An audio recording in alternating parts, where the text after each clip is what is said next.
Well, hello, everybody, and welcome to The Next Place, where we talk about real estate, relocation, and those decisions that shape what comes next. Today's guest is especially meaningful to me because she's not only an experienced real estate professional, but she is also one of my closest friends. Christine McKinnell has worked in real estate for 30 years, and through her business, Downsize Georgia, she helps people navigate one of the most emotional transitions in real estate, leaving a home and a chapter of life that may no longer fit, then deciding what comes next. Christine's work is also deeply personal. She has described some major life changes in her own lives as speed bumps. Some appear with enough warning that we can slow down and prepare, and others hit us so suddenly that we're left looking in the rearview mirror wondering what just happened. And Christine has experienced both. Her first major speed bump was a high conflict divorce. Years later, another one came when her son graduated from high school and left for college, leaving Christine in a 3,800 square foot home that no longer matched the life she was living. Those experiences eventually led to the creation of Downsize Georgia. Today, we're talking a little bit about that divorce, but empty nesting, downsizing, and rebuilding a sense of home and what it means to move forward in your next place. Christine, welcome to the show. I am so excited to have you here. I'm excited to be here. Always great to talk with you. I know. And we're going to try to stay on track because the two of us can really go off topic and like Yeah. squirrel. I'm seeing squirrels outside my window right now. Yes. I love it. I love it. Okay, before we get into the downsizing stuff, because I absolutely want to talk about that, Okay. I want to take it back to the beginning of your real estate career. What brought you into this business 30 years ago? Okay. Well, it started briefly prior to 30 years ago. I was licensed 30 years ago. Prior to that, I worked for a real estate closing attorney in Atlanta, and I also worked for a major builder, John Whelan Homes in Atlanta. And so I had experience in real estate for 4 to 5 years before being licensed. And honestly, I'll tell you the truth. So I'm at the closing attorney's office. And this is back in the day when computers were new. Like there was no internet like there is now. Yeah. So, a lot of paper, and agents would come in from the office that was in our same complex. They used us a lot. And I met these agents, and my friend worked in the back. So I would see the settlement statements. And I thought, oh my gosh, I'm making X. These agents are making XXX. And I need to be figuring out how to do that because they look like they're having fun. And, the whole visual that real estate agents portray is like how glamorous it is and how fun it is and all of that. And I thought, okay, well, maybe I should do that. At the time, I had a boyfriend who was in sales, and he kept telling me, why don't you do this? Why don't you get your license? I was like, I don't know, that not having a paycheck on a consistent basis truly frightened me. Like truly, truly frightened me. And he said, I'll pay for it. You don't have to worry about it. Just go to the school. So at that time, I switched jobs. I was working for a builder, again, high end builder, and saw the agents. And I thought I helped them with their contracts. And I thought, okay, some of them are not that smart and they're writing horrible contracts because I didn't have a license, but I was helping them with their contracts. And he kept going, you're going to take your class. You're going to be a natural at this. And so he paid for my class. I took it after work and weekends for 8 weeks and got my license. And that was kind of the end of it. I decided to go with a Prudential who was in the same town area. And it was very corporate type of a brokerage, but I knew there were agents there. I interviewed a couple places. I liked the vibe there. It was just I was used to a corporate environment, so it just was a natural fit for me at that time. I was 26 years old, and most of my friends were starting to buy their houses, and so I just naturally fit into working with first-time home buyers. That was my, as they say, sphere of influence were 20-something-year-olds buying their first house. Through there, since Prudential was more corporate based, they had a strong relocation department, and I started doing relocation there. Fast forward a few years, Keller Williams came to Georgia. A friend of mine at Prudential was secretly, quietly interviewing with this new brokerage that nobody had heard about. And she's like, "Why don't you come with me and meet this broker?" And ironically, he was a broker from the brokerage that was across from my closing attorney's office. So I had known him before. And so it was sort of like how we are, just two friends talking the whole Yeah. time, learning about this new concept of Keller Williams. And since I was on the younger side, then it was like earth shattering, groundbreaking way of doing business that I had never heard of before. Mind you, when I went to my first Prudential office, computer FMLS had just started. And I had been working on a computer, but there were a lot of people who didn't understand like point and click, so they would point the mouse at the actual screen. It was just a fun time, I mean, Like literally point the mouse like it point was. the mouse, like if this was the mouse at the screen, they were like, "I don't understand point and click," and I was the youngest agent in that brokerage by probably 15 years, Oh, and wow. so they were using books back then, and map books and listing books, and cell phones were newer, it was just a different time back then, but it's now I'm on that other side. Yeah. But, I kind of morphed a little into corporate relocation there. Still love first-time home buyers, always. And then I just naturally went into corporate relocation with some, Atlanta's a headquarters for a lot of companies. So I worked with Coca-Cola, UPS, Kimberly-Clark, the big Bell South at the time, now AT&T.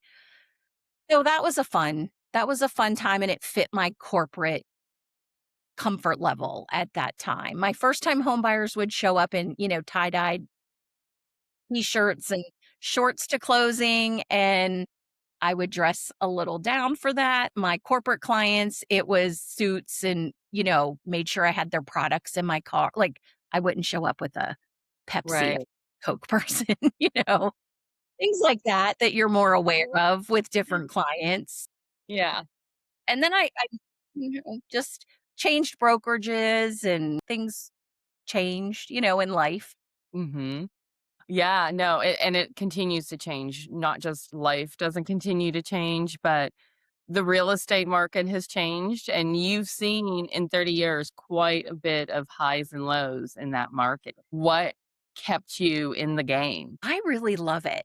What before I was licensed, when I left Youngstown, when I left Ohio and went to Florida for a little bit and came to Atlanta, I sort of made a promise to myself that if I ever woke up in the morning and dreaded or was down about going into the office or my job or workplace, that I would reevaluate and leave that workplace. Because I didn't think, one, it's not fair to me to be in a place I didn't like and that I wasn't happy and thriving in, but it wasn't also fair to clients, customers, and my employer. So I just always had that in the back of my mind from my early 20s that if I was working somewhere and the alarm went off and I was like, ugh, work, not the place for me to be. And so I've kept that mentality this 30 years, and I never woke up and was like real estate. I was always like, "Oh, what am I gonna do today?" And I think I also learned it's not consistent, and I like inconsistency. Yeah. I always say I get bored easily. So Right. if I have to do the same thing over and over and over again, I get bored real fast. So I need things to look different, feel different because it feels like it's a brand new start every time, right? Ex 100 I think that's the thing. It's like every client is a new opportunity and a job. It's a different Right. job, It and really is. I With a you new have boss. new boss, you have to interview for the position. Yeah.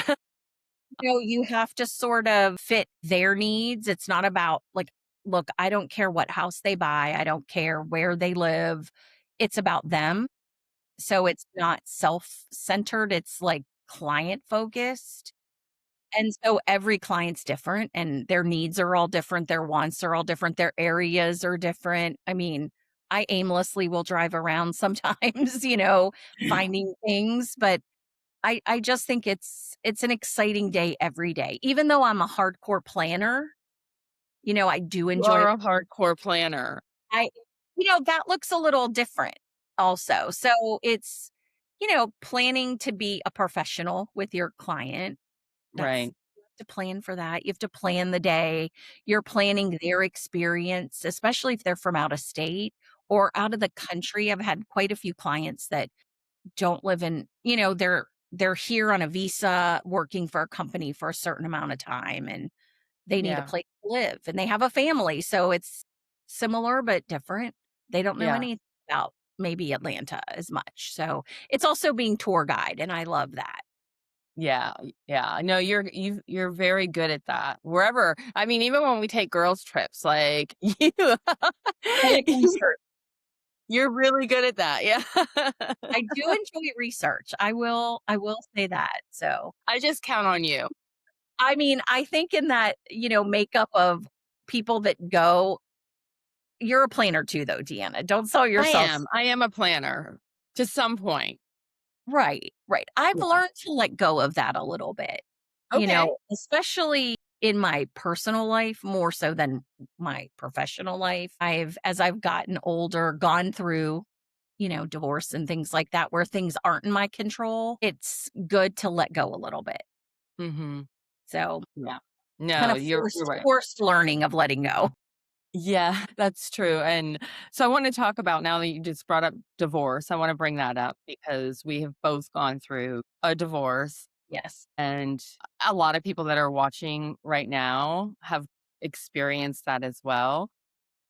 You shared that it was like a gut check moment Yes. when that happened, and I don't wanna get into the weeds so much about that personal aspect of your divorce, but we met prior to that, even though we grew up in the same town, we didn't know each other until we were both I was in real estate, and we connected that way, and then just hit it off, Right. and so I knew you prior to, and at that point, you were a successful realtor, you a mom, doing your thing, like, really from the outside, it just looked like life couldn't get much better for you. It was perfect. And then so how did that was that one of those sudden things you didn't expect, or was it something you saw coming and you could gradually prepare for it? I did not see it coming. I will say it was, I mean, it wasn't like this happy, sunny marriage. Every marriage has issues. I mean, big or small. I don't think anything is perfect. Mhm. Don't have those rosy colored glasses, all the time. But Right. it was a little sudden. My son Simon, he was in elementary school. It was not any no one in my family was divorced. It wasn't anything I was familiar with. I just didn't I wasn't familiar with that.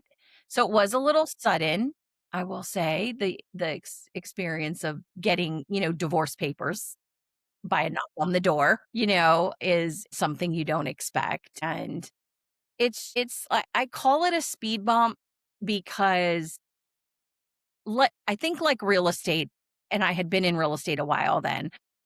I always focused on the client. So I never made it about me. And so through my divorce, I never made it about me. It was always about my son and what is best for him. So I don't know if, all my years in real estate trained my brain to not think of self.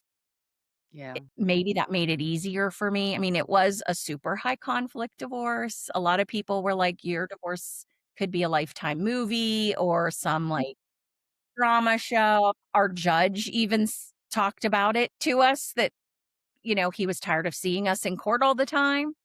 Mm. And, that was not, I will say that was the lowest part of my life was going through that just because it was, especially when you're a commission only person and you suddenly have almost $20,000 of mortgage payments to catch up on because your soon to be ex husband decided to save up for the divorce and not make house payments.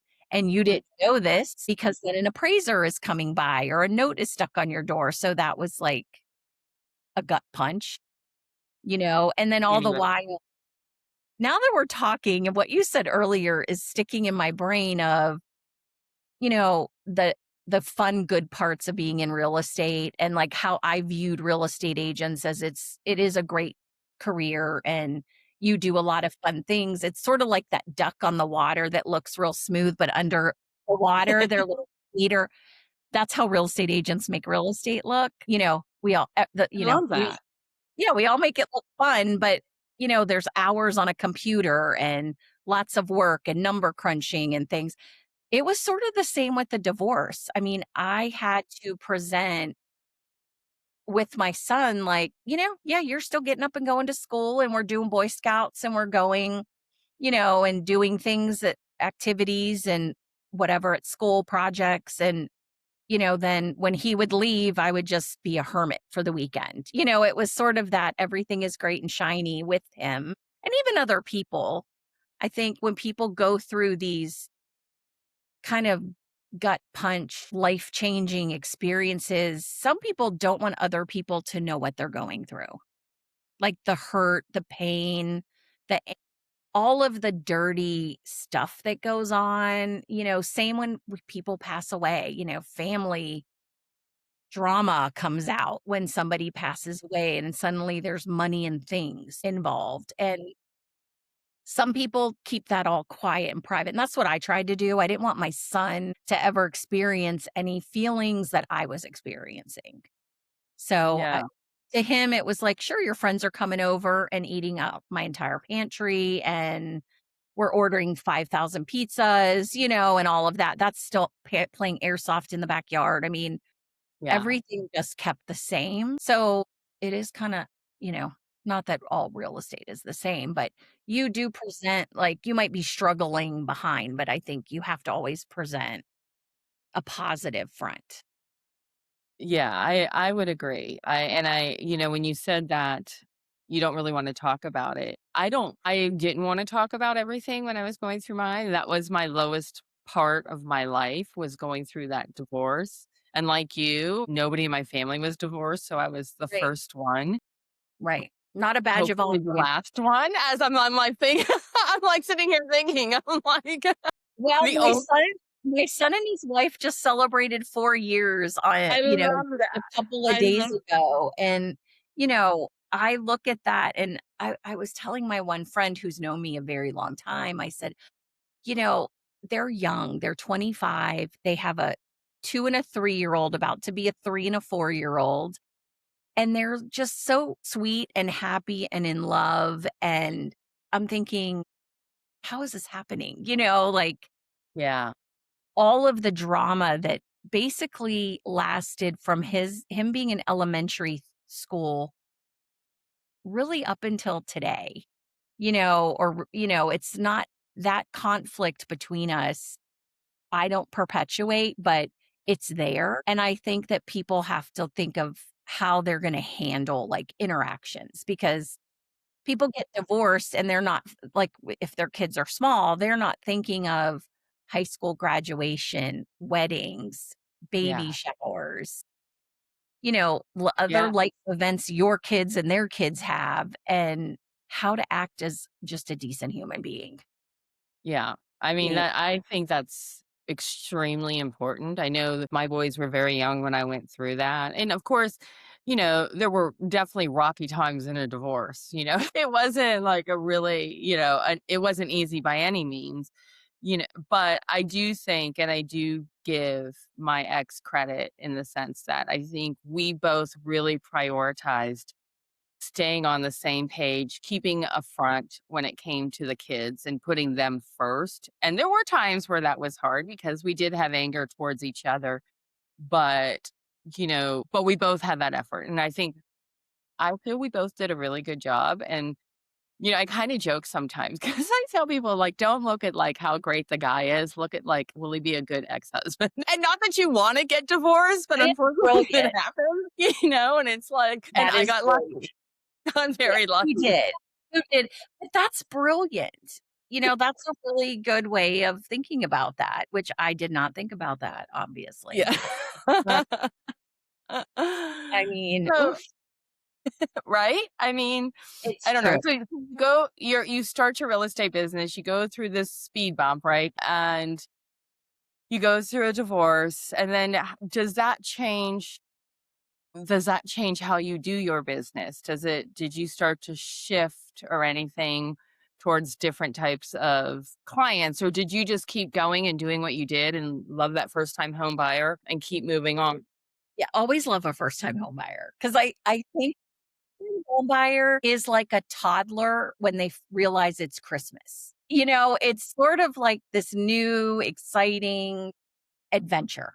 Yes. So I do, and I think because I love research, I like the aspect of going through like where they want to be, why they want to be there, and making sure it's a good fit. Because just like anything, you buy a house, you have a baby, you get a divorce, any life change is everybody else putting in their comments, you know, but we're the professionals. So Right. it's always a thing I remind people like, "Hey, who's making this decision?" And, have them come, but we're still the professionals, Right. and like I Right. appreciate that your great aunt Sally wants to tell you about how when she bought a house 45 years ago, but maybe this is my 2000th transaction, of somebody buying a house. I maybe know this much more, kind of a way you say that though. But come on, Aunt Sally, come with us, That's It funny. it I will say So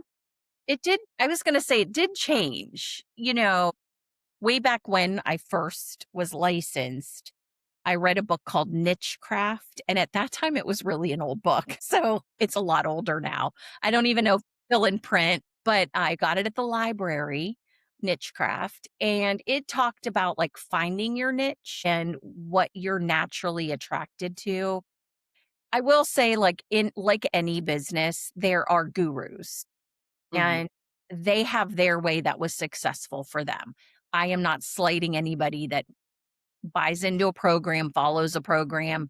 I think if that's a match for you and that works for you, do it. That's great. I tend to lean more towards the more just what's natural to me. And I haven't found a program per se that fits me. So odd, not odd, I guess. Over 30 years, I was mid 20s. So that was my circle or first time home buyer. And then it went to, people getting married and then people having children. And then it turned into, parents that are a little older as I got older, whose kids went away, to college. The relocation market isn't as booming as it was, in the mid 90s here. It's still good, but it functions a little differently than it did then, and that's fine. Now it's definitely referral based, which is great. That's fine too. But so it's sort of like where I was in my life stage, the people that I helped buy their first house when they Mhm. got married and needed a bigger house, I helped them then. So it just kind of morphed along with my life and their life. Then maybe it's they have a parent. I mean, Deanna, we're at that age now where parents are a little older and they might need some help. And, our parents live out of state to us now, but, you Right. know, people who want their parents to live with them. And Mhm. so that's a different type, and it's like when Simon went off to college. I mean, I had the idea for Downsize a long time before I launched it. Okay. So it sort of did start with the type of client I was helping, which were people who had parents that passed away. And I Mm, realized I had a lot of past clients that would call me, or people do call us as agents to say, "Hey, I want to update my kitchen," or I'm "I'm thinking of adding on. Could you come over and look at it and tell me if this is going to be a good return on investment for me in my neighborhood?" So that's a normal part, I think, of how my business and a lot of agents' business is you're always advising people. And so then when it comes into, hey, my dad passed away or my mom passed away and I'm not sure if my mom's gonna live with us or she's gonna go somewhere, but she doesn't need to be in this house anymore. And a lot of these parents were in homes that they raised their families in. So it's their childhood home. It's very emotional for the friend of mine or client of mine, and very emotional for the person who's still living there, the spouse, of the lost loved one. Right. So So it's emotional, very yeah, emotional in a different. absolutely. It is so emotional. And, a couple weeks ago, 2, maybe 3 weeks ago, that a tornado and macro burst went Ugh. through Boardman and Canfield. Did you see that? I saw that because it went through Coatesville too, where my Okay. parents are. Yeah. So, yeah, so I saw where it went. The first thing I did was make sure my family was okay, right? If you don't know what a macro burst is, look it up because I did not. I knew a micro burst. I didn't know Right. a macro. And so, all I'm seeing on Facebook are just pictures of what looks like devastation from this tornado and macro burst. And I saw in a Facebook group from where I had lived, somebody said, I think that a macro burst or a micro burst went down Sugar Tree Drive, which is where I used to live Street. near my Yes. grandmother's house, my grandparents' house that I bought. And then I Know that raised my house. boys in there. And my heart dropped. I'm like, I hope that house is okay. I hope the people that bought that house are safe. We had a big, beautiful tree in the front yard. The boys would climb from the time they were able to climb it. And Mhm. then in their 20s, before we left, the last thing they did was, and they're not even living there at that point, was they climbed that tree one last time. I know. So I'm like, please let that tree be there. Please don't let it have like gone through the house or anything like that. And it was fine. My mom went down the street. She's like, there were trees that were split in half. There was debris everywhere. She goes, but that house was like nothing happened. Oh my Like god. it was fine. But it reminded me how I don't even live there. I sold that house Mhm. 7 years ago, I think. And but still how much emotion was Mhm. attached to that house surprised me. Like Right. I had to know, was it okay? Was it okay? So if I can imagine if somebody who is older and it's not them making the decision to downsize, but maybe their children, how challenging that Mhm. might be for them.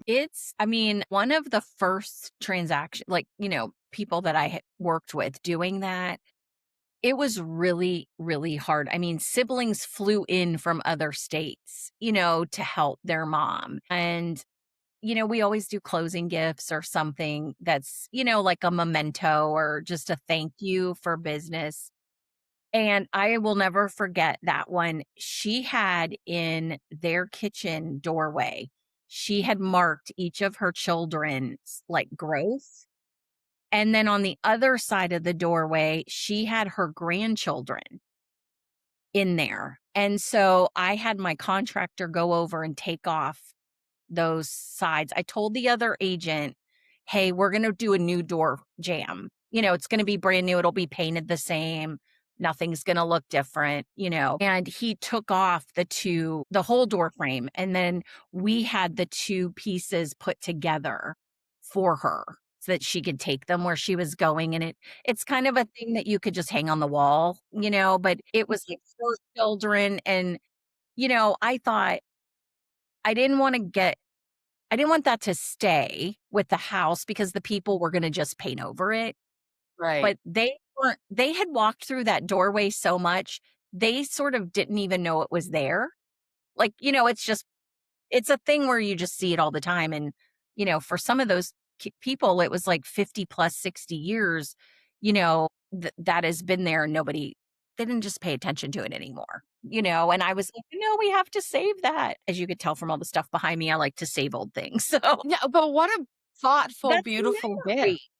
That's a memory, and I didn't realize because, her husband had passed away quite some time before they were selling this house. It just had gotten to a point where it wasn't safe for her to be there. She really couldn't age in place anymore, and I did not know this, but they told me this at the closing. it was their father's handwriting, on a lot of the lines. And so they just didn't know that. They just forgot about it because they were little, then, and I don't know, but it's things like that that I think that's a memory in a house that can still exist outside of that house, so I think that's beautiful. I had goosebumps when you were explaining it because what you did is, I mean, honestly, you honored the life that they lived in that home. And because it has to be hard deciding what to keep, what to get rid of, especially when you're downsizing, right? And a lot of things are just things and there's memories attached, but you took something that was so personal that spanned, like you said, so many years and honored all of it with that one simple gesture. That was so creative that you did that. I love that idea. it stuck out to me. When I saw that, because I remember my grandparents doing that, at their house with my sister and I. And, I remember that memory. And I think, like, as much as everybody's so different, everybody's the same. Right. You know, our parents and our families all mean a lot to us.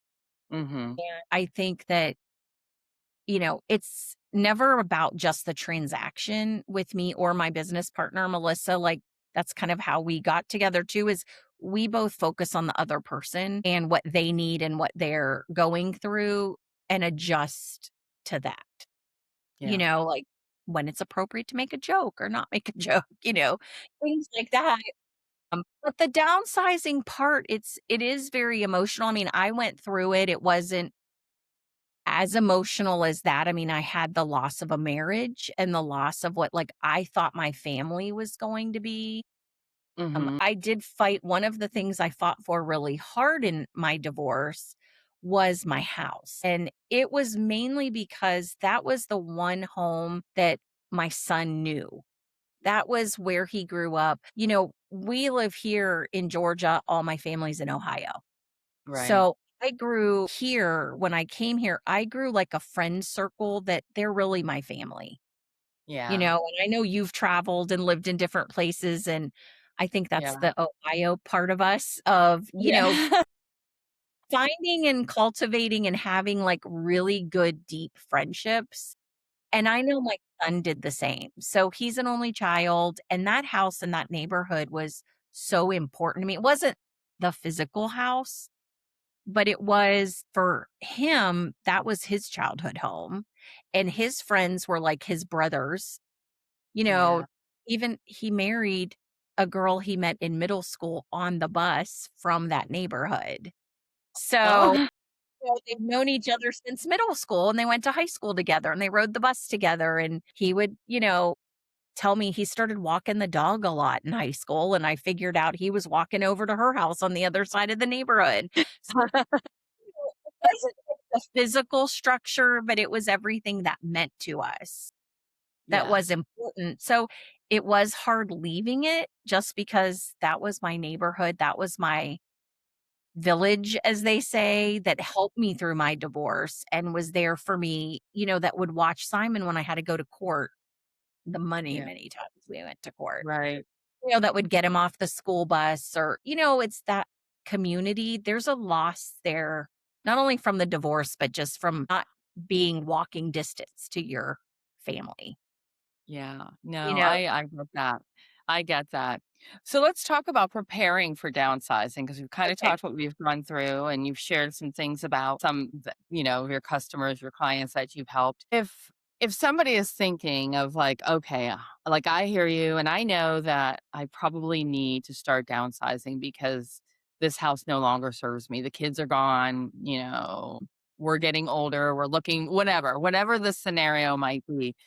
What are some of those first steps that they can do to start preparing for that? So I think that's dependent on the reason why they're downsizing. If Mhm. it's a loss of a loved one, I tend to see that maybe taking a little longer because there is a high emotional attachment to things.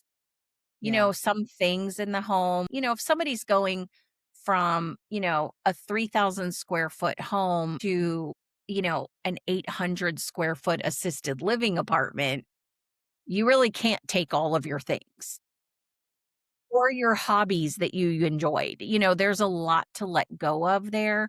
Whereas, like us, if you have no children at home and you're downsizing to a 55 plus community where you're living the best life, playing pickleball and mahjong, I mean, you're a little more excited about that. Right. Your emotion is in a different spot. And whether you're single or married, it's a more exciting downsize and it's easier to let go of things. I always say start with a dumpster. I'm Okay. All I'm right. a big fan of a dumpster, so but I do think it's good if either way to have your family, your children, people that are close to your nieces, nephews, grandchildren, however your family is made up, to for you to select those items that are moving with you and then let everybody come over and have whatever they'd like. Somebody always wants, the pot that, your grandma made sauce in on Sundays, that you learned how to make. Like somebody in your family wants that pot. They may not have Right. said, but it means something to them. Or it's like golf clubs, Mm-hmm. and things like that. So I think that it's good. Like, my parents, they're asking my nephews, like, hey, what do you want here? Is there Right. anything you wanna take with you? Because they don't go in their basement as much. There's no Right. need to have a pool table. My dad, it's like they don't need the things, like you said, they don't serve them. So I Yeah. think good for we as the adults, older adults, downsizing, to know that your things and your items are going to people that really want them and love them. I think there's a lot of power in that, and it's comforting to know, that somebody's gonna love and cherish what you love and cherish. Now, some generations, they're not maybe going to want your big hi-fi stereo system or a large camelback sofa that your mother had and her mother had. Kids nowadays, and I say kids, I mean our Right. children, he's something years old, they don't necessarily want those items, but I'm looking right here above me and when my aunt passed away, she had a pewter collection of she loved clowns. Clowns are scary to people, but she loved clowns, and I just wanted a small pewter clown, and she asked all of her grandkid her nieces and nephews. She didn't have any grandchildren or any children, you know, before she was dying of cancer. If there's anything you want in my collection, and we all got to pick, a little figurine or something.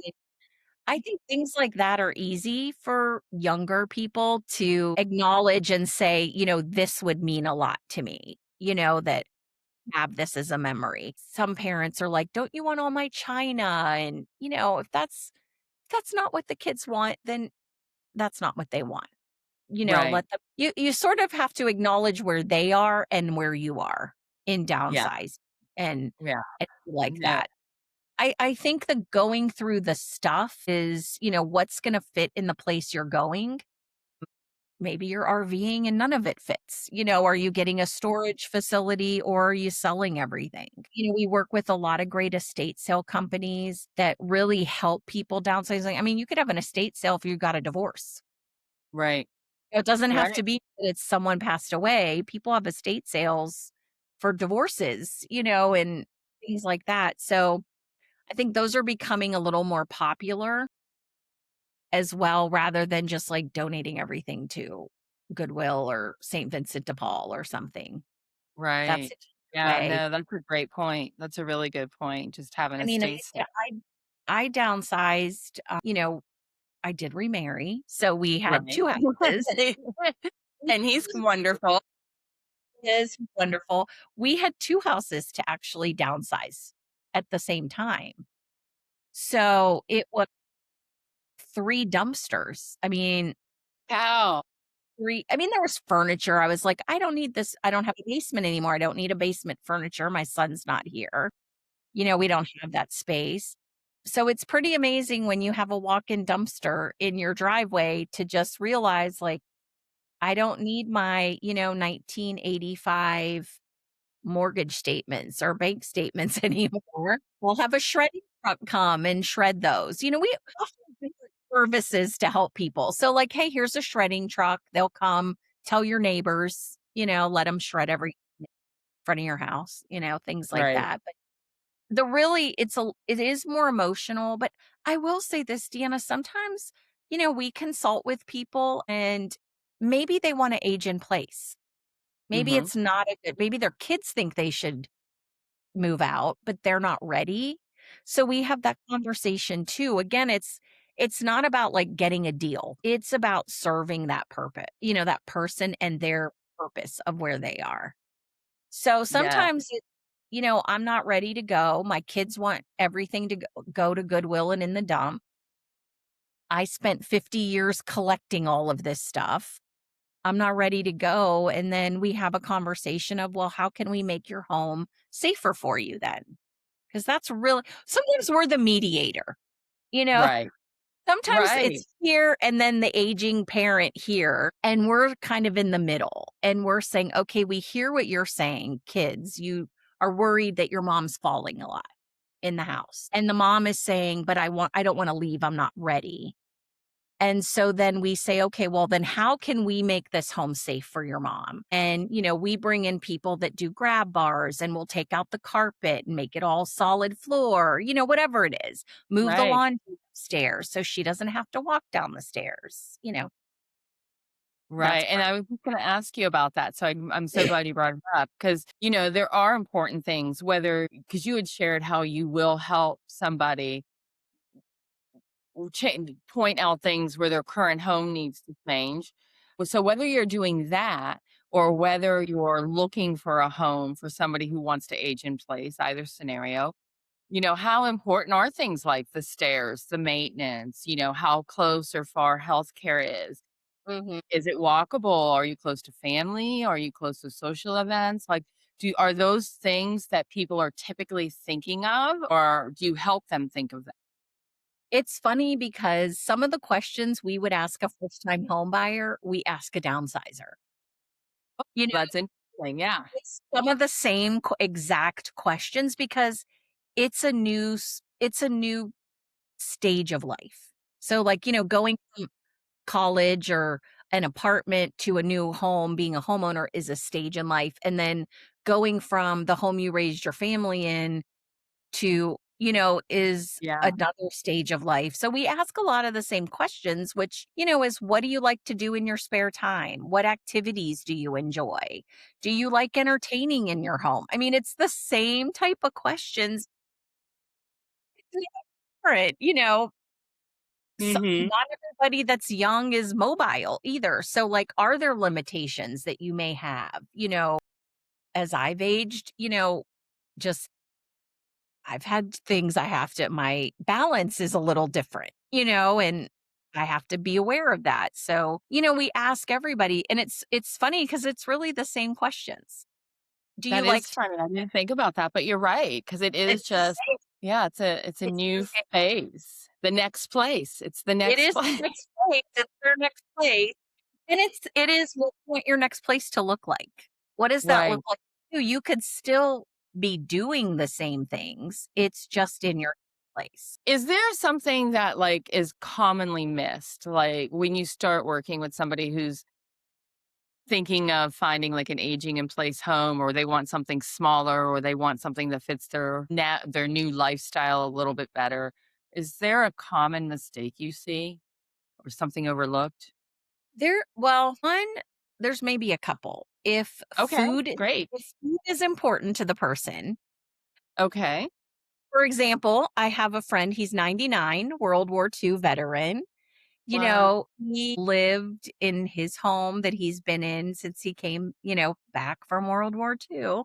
And he was used to eating, he's a native Atlantan, and he's used to eating food that he grew up on that his mother made for him that's very Southern, simple Southern food. Well, he had to move because of safety, for him. He's 99 for his Right, falling. right, right. God bless him. Exactly. But he has no children. No, never married, no children. So there's nobody always checking on him. But, I realized he moved to a very, very wonderful place. I mean, it's beautiful. It's in Brookhaven, top of the line senior living place, very top of the line. He cannot stand the food. And interestingly enough, there's a couple women in my Bible study who have moved into like, senior living. And that's independent living, assisted living. They're in their own apartments, but they have food that they eat, they have served to them. They can breakfast, lunch, and dinner.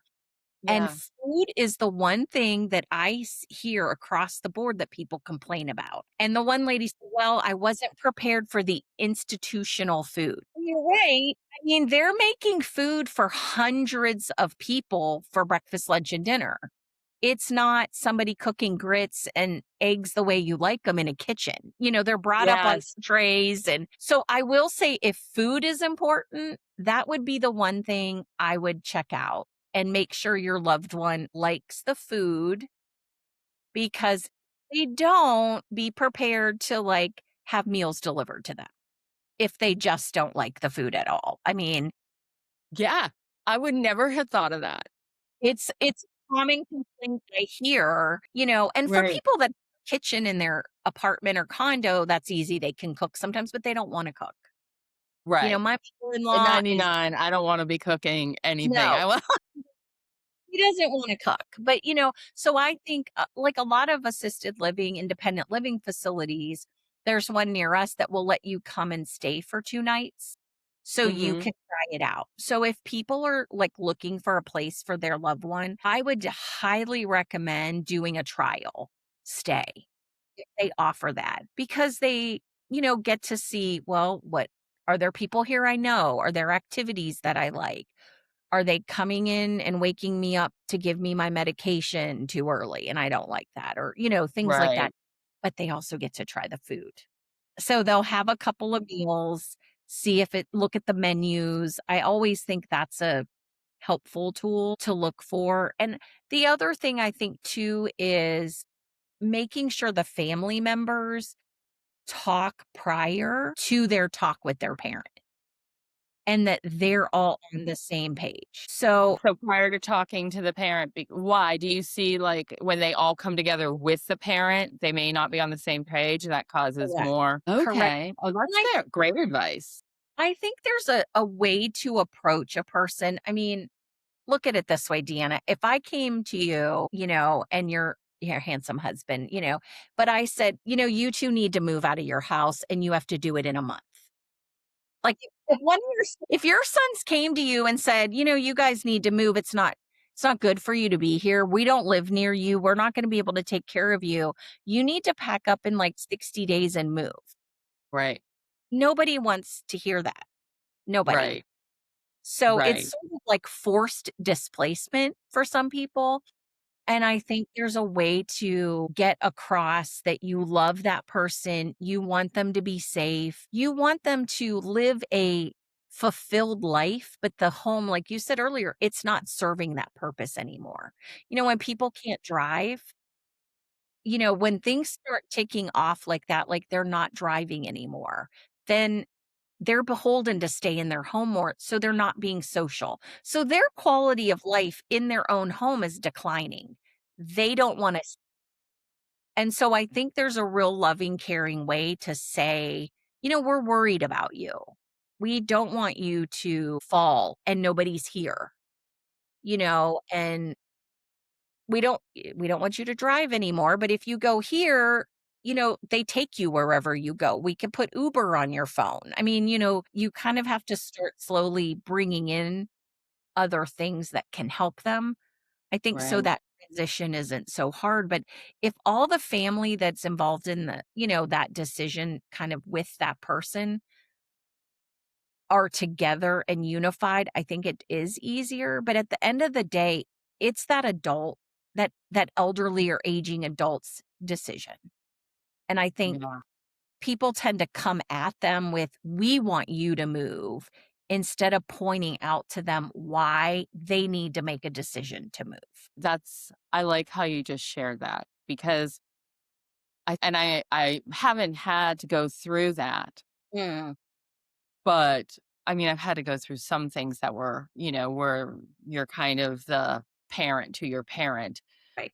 before my dad passed away. And I can see how it is more of a coming at them. So I think that alone is just such a great piece of information to remember Mhm. if you either whether you're going through it now or you go through it 10 years from now. I think that's really valuable. So thank you for sharing that. That's I great. just think we forget to ask. These are adults. These are Yeah. people that raised us. We love them. We care about them. But I think it's important before it gets to that point of they have 60 days to move or something. Right. As Absolutely. aging, it's important to say, hey, what are your plans when you maybe can't do for yourself anymore? Ask our Yeah. I think more people our age need to be asking our parents or our loved ones, like, what is your plan? What are you thinking? I mean, if you want to go somewhere, great. Let's start looking at that now and let you Mhm. make the decision. I mean, I don't want to make a decision. Look, my sister and I asked my parents. My dad was like, I'm getting carried out of this house in a cardboard box. And we said, okay, great. If that's what you want to do, then here are things you need to do so that you're safe in your house because you're a fall risk. We're going to take all your carpeting out. We're going to call a great flooring company and have them come in and, put in safe floors and take out thresholds. We're going to put grab bars in your shower. I mean, there are ways. If they're adamant about doing that, then honor that wish, but then talk about ways to make the home safe. I love it. Thank you so much, Christine. So I've got one kind of off topic Okay. question for you. And I didn't give you time to really think about it, but I don't have to with you. So when you hear the words the next place, what does that mean to you personally? One, it sounds exciting. It I'll take sounds It sounds exciting. Definitely sounds like different and maybe challenging in a good way. Mhm. Okay. I think it just sounds different, new, and exciting.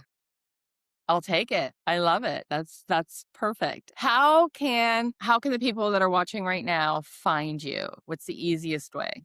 The easiest way would be email is great, Christine at downsizegeorgia.com. And just to let you know, we also have that available in Knoxville. If anyone is We do. interested, Downsize Knoxville. We do. We do, and Downsize Georgia covers all of Georgia. So we are in all counties in Georgia, and my cell phone is 678-886-7795. Website downsizegeorgia.com. I love it. Christine, thank you so much for sharing not just your professional knowledge, but also that personal experience that really shaped you. I mean, and thank you for being an amazing friend through so many years. But honestly, I think your story is, and everything you've shared is such an important reminder that, changing homes is rarely about real estate. It's about rebuilding, it's about letting go, and it's about honoring what came before everything. I love that idea still that you shared about the door jam. And it's about creating a life that fits who we are now because we go through so many different changes. So if you're listening, connect with Georgia, connect with Christine and Georgia. And thank you so much for joining us on this episode of The Next Place. We'll see you guys later.